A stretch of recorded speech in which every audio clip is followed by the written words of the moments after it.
Do Senhor Jesus, meus amados irmãos que amam a Escola Bíblica Dominical, sou o pastor José Carlos, estou aqui mais uma vez para colaborar com um resumo da lição 2, primeiro trimestre de 2025.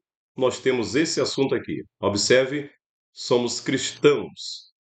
Nesta lição, nós temos três tópicos principais: prevenindo-se contra a tendência judaizante no início da igreja e a tendência judaizante hoje.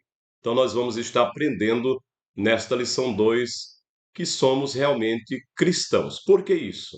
Identifique aí o assunto. Estou aqui com a minha revista, né? E você também, com certeza, deve estar com a sua aí, a sua Bíblia. O comentarista, pastor Ezequias, ele quer mostrar que nós somos cristãos pela graça. Nós não dependemos, né, de rituais para a salvação. Nós somos agora cristãos e não judeus, não estamos ligados ao judaísmo. É uma defesa, é uma apologia, mostrando que o evangelho é pela graça, tá certo? Você vai ver aqui na leitura bíblica da carta aos Gálatas, como o apóstolo Paulo está refutando os judaizantes que tentavam colocar na mente dos novos convertidos que eles deveriam praticar as coisas que os judeus praticavam para alcançarem a salvação. E Paulo mostra que isso não é necessário, tá certo? A leitura bíblica que nós temos aqui. Vou apresentar para você. Vamos lá. Ó, texto áureo e verdade prática. Pelo que julgo que não se deve perturbar aqueles que dentre os gentios se converteram a Deus. Isso aqui é importante. Os que são gentios, eles devem viver como gentios, e judeus devem viver como judeus. Verdade prática. O cristianismo é uma religião de relacionamento pessoal com Cristo ressuscitado, e não um conjunto de regras e rituais. Importante lembrar, como cristãos, nós estamos baseados em Jesus Cristo. Jesus é o nosso Senhor e Salvador, que morreu por nós, ressuscitou, está vivo. O judaísmo é uma outra coisa, embora o judaísmo seja uma religião que crê realmente em Deus, mas o cristianismo foca na pessoa do Senhor Jesus. E precisamos entender que, como cristãos, nós não somos mais ligados ao judaísmo. Nós temos agora Jesus como centro de todas as coisas para nós, principalmente se tratando de salvação. Vamos para os textos? Ó, leitura bíblica, é importante que você leia esse texto, Gálatas 2, 1 até o 9, e depois o versículo 14, que é a leitura bíblica em classe. Não vou estar lendo esse texto para ganhar tempo, para que esse vídeo fique bem mais sucinto, tá certo? Vamos para a introdução.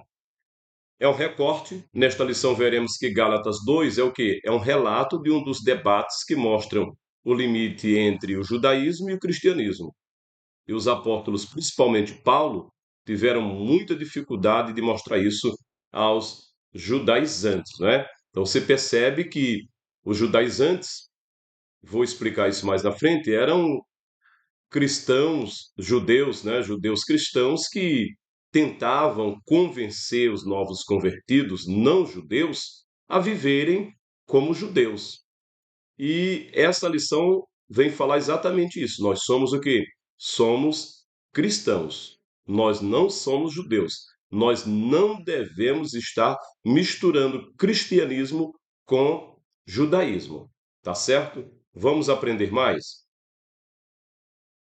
Ó, ponto 1. O que é que nós temos? Prevenindo-se contra a tendência judaizante. Então já acho por bem fazer uma explicação sobre judaizantes. O que é judaizantes? O termo foi usado no Novo Testamento para se referir aos cristãos hebreus que exigiam que os cristãos gentios seguissem as leis mosaicas. Então é isso, o foco é você, como professor, mostrar que judaizantes eram hebreus, mas eles queriam que os cristãos agora pudessem estar seguindo a lei mosaica. A salvação não depende da lei de Moisés, não depende da prática do judaísmo. Nós somos salvos pela graça que há na pessoa do Senhor Jesus Cristo, salvo pela graça. Separar lei da graça. A lei veio por intermédio de Moisés e a graça veio por intermédio do Senhor Jesus Cristo. A lei, ela é local e o evangelho é, vamos dizer, global, é mundial. É por isso que Jesus disse: ide e pregar o evangelho a toda criatura.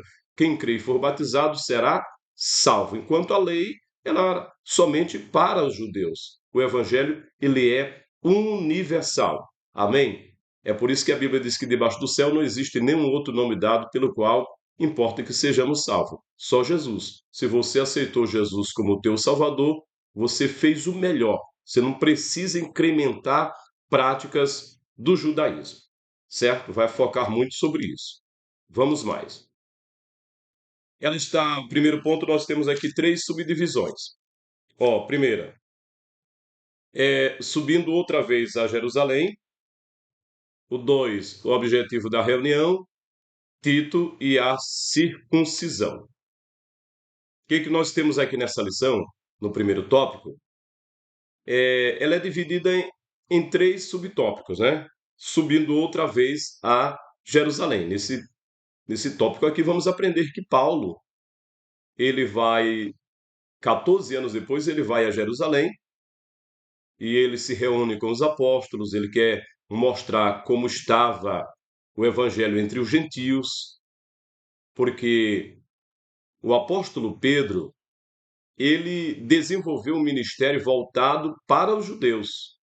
E Paulo desenvolveu um ministério voltado para os gentios, certo? Então ele vai exatamente a Jerusalém, onde estar ali os principais apóstolos, reunir com eles, mostrar a visão que Deus concedeu a ele e também, de alguma forma, explicar como andava o trabalho evangelístico através do seu ministério, tá bem?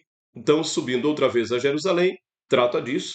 O objetivo da reunião, é claro que ele quer apenas mostrar a visão e mostrar como estava o avanço, né, da pregação do evangelho que ele recebeu, como é que estava sendo desenvolvido. É isso, o foco é esse, não precisa misturar muito, né? E a respeito de Tito e a circuncisão, aqueles judaizantes, eles se infiltraram ali na reunião apostólica, e como Tito, ele era grego, não era judeu, eles achavam que ele deveria circuncidar-se. Se ele não fosse circuncidado, ele não teria salvação. Então eles estavam querendo impor a um cristão práticas do judaísmo. Então, ponto, parte aqui de Gálatas capítulo 2, que é importante você entender essa leitura. Eu vou explicar para você o que é circuncisão. Quem sabe você que está começando agora. O que é circuncisão? O que é incircunciso, né? Como aparece no texto do Antigo Testamento. Vamos lá, vamos aprender sobre isso? Ó, o que é a circuncisão? A circuncisão é um procedimento cirúrgico que consiste na remoção parcial ou total do prepúcio, a pele que cobre a glande do pênis. Isso acontece somente no homem, pode ser realizado em crianças e adultos e não afeta a fertilidade ou vida sexual. No antigo Israel, a circuncisão tinha de ser realizada no 8º dia do nascimento. Tem o sentido de um sinal de aliança entre Deus e Abraão e seus descendentes, de um rito de inserção no povo eleito, certo? Você percebe, vamos dar um exemplo bem claro.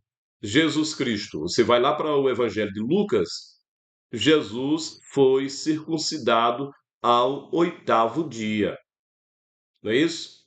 A circuncisão era um sinal, é uma aliança entre Deus e Abraão, seus descendentes. Então, todo judeu, ele passa por esse processo da circuncisão, que é uma pequena cirurgia ali no pênis da criança, e eles fazem isso no 8º dia de nascimento, tá certo? Isso é a circuncisão. Então, quando o apóstolo Paulo chega em Jerusalém, acompanhado de um obreiro chamado Tito, inclusive tem na Bíblia essa carta a Tito, né, que era obreiro, os judaizantes, que eram esses cristãos que queriam impor nos cristãos que não eram judeus, práticas judaicas, eles acharam que ele deveria circuncidar-se. E aí então Paulo refutou, mostrou para eles e para os demais naquela reunião que não haveria necessidade da circuncisão, porque eles não eram judeus, tá certo? Então Paulo foi muito veemente nas suas aplicações ali. Vamos mais aprender? Então, ponto 2, o que é que nós temos? A tendência judaizante no início da igreja. Ponto 2 é isso, você já entendeu o que é, você já entendeu o que é judaizante, você já entendeu o que é circuncisão. Agora vamos para a tendência, né? A tendência do judaizante no início da igreja, tá certo? Também está dividido aqui em 3 tópicos. Ó, primeiro tópico, o espanto do apóstolo Paulo, né? Por que que o apóstolo Paulo se espantou? Quando você vai ler o livro de Gálatas, no capítulo 1, versículo 6, Paulo está espantado com a forma em que os cristãos estavam vivendo. Os cristãos da Galácia, eles estavam deixando o evangelho da graça e estavam se inflamando, se envolvendo com outro evangelho. É isso que Paulo está dizendo, o outro evangelho, um evangelho diferente. Não é o evangelho da graça, da liberdade. Por isso que ele diz: vocês foram libertos pela pregação, pelo Espírito. Então vocês não precisam voltar às práticas judaicas. É isso que Paulo estava questionando os Gálatas. Por que que tão depressa eles estavam deixando o genuíno evangelho para outras coisas? Vamos dizer, para heresias. Então, os judaizantes eram esses cristãos legalistas, né?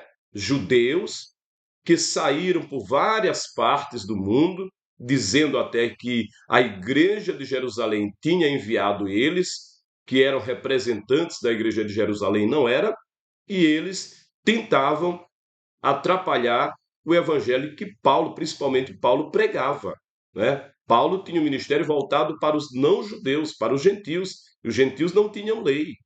Os gentios eram um povo sem lei. Então você não poderia colocar as práticas do judaísmo sobre os gentios que não tinham nenhum costume com a lei judaica.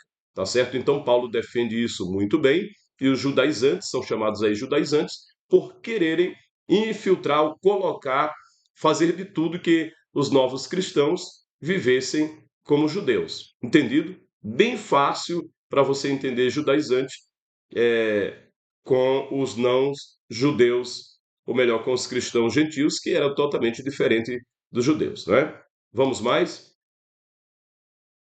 2. Quem era o judaizante? Mais uma vez, só para clarear. O termo judaizante vem do grego iodaizo, viver como judeu, adotar costumes e ritos judaicos. Aparece uma única vez no Novo Testamento. Eles eram opositores de Paulo, identificando-se também como falsos irmãos, né? O texto fala que eles eram falsos irmãos, eles não eram realmente irmãos de verdade, eram falsos obreiros, eram pessoas que tentam atrapalhar a obra, e é por isso que o autor, o comentarista desta lição 2 está defendendo: somos cristãos, nós não somos judeus, nós não precisamos viver como judeus. Vamos dar um exemplo bem prático. Por exemplo, guardar o sábado é prática de quem? Dos judeus. A quem Deus ordenou na terra que guardasse o sábado? Só os judeus. Os outros povos da terra não eram obrigados a guardar o sábado. Agora, o cristão querer viver como judeu, vou guardar o sábado, isso é prática judaica. No cristianismo, pregação do evangelho, não há isso. Não há mandamento de guardar sábado e tantas outras coisas que são dos judeus que as pessoas tentam incorporar no cristianismo. Tá certo? Vamos em frente. 3. O clima de tensão. Os judaizantes, chamados de falsos irmãos, conseguiram furar o bloqueio, entraram sem serem convidados à reunião. Eles eram inimigos da liberdade cristã, do evangelho, de Paulo e do próprio cristianismo. E pior de tudo, que essas pessoas estavam infiltrados na igreja e conseguiam até entrar em reuniões apostólicas. Você percebe? Paulo vai para Jerusalém para uma reunião com os apóstolos, e quem aparece lá? Os judaizantes. Eles se infiltraram. Então o comentarista diz, eles estavam ali sem serem convidados. Dá para entender que muitos deles estavam ali no meio da igreja, né? Um pouco de judaísmo e outro pouco também de cristianismo. Mas nós somos o quê? Somos cristãos. Cristão deve viver como cristão de acordo com os ensinamentos do Senhor Jesus e a doutrina apostólica e não práticas judaicas. Mais uma vez repetindo para você entender. Vamos mais para concluirmos. Nós temos aqui a última parte. A tendência judaizante hoje. Qual é a tendência judaizante hoje? Hoje, meus amados, a tendência é que as pessoas venham também praticar as coisas do judaísmo. Nós estamos vendo aí nas redes sociais, nos vídeos, algumas igrejas adotando práticas do judaísmo. Não há necessidade disso. Não há porquê. No tópico 3 nós temos o mesmo evangelho. Né? O que é isso que o autor quer dizer aqui? Paulo pregava o evangelho para os incircuncisos, né? Os gentios.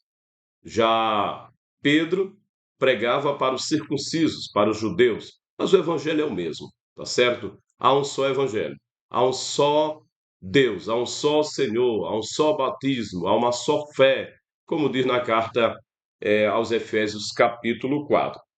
E há um perigo da doutrina judaizante. Nós precisamos viver o evangelho completo e baseado nas doutrinas apostólicas. Não precisamos incrementar práticas judaicas no cristianismo, nem nos nossos cultos. No terceiro diz assim: práticas judaizantes atuais. Muitas pessoas hoje, você pode até estar vendo aí nos vídeos, eles tentando incorporar a prática judaizante, principalmente a forma de alimentação, vestimentas, né? As indumentárias do cristãos semelhante aos judeus, e fica claro que não há essa necessidade. Não há necessidade disso. Cristianismo é uma coisa, judaísmo outra coisa. Nós amamos os judeus, oramos pelos judeus. A Bíblia diz que é para nós orarmos pela paz de Jerusalém, de Israel. Nós oramos por eles. Mas nós não devemos viver como judeus, tá certo? Devemos viver como cristãos libertos por Jesus Cristo, que é o autor e consumador da nossa fé. É isso. Somos o quê? Somos cristãos. Amém? Que você possa dizer com clareza: somos cristãos. Nós não somos judeus, somos cristãos e nós não precisamos de elementos judaicos para alcançarmos a salvação. O sacrifício de Jesus foi realizado para que todo aquele que nele crê não pereça, mas tenha a vida eterna. Foi um sacrifício perfeito, eficaz. Só o sacrifício de Jesus resolve todas as coisas. Viva essa fé, viva em Cristo, viva a doutrina bíblica, verdadeira, e não vá misturar as coisas. Amém? Estamos aqui simplificando para você entender melhor esta lição 2. E se você gostou desse vídeo, se inscreva, deixe o seu comentário, compartilhe e que Deus abençoe sua vida. Amém?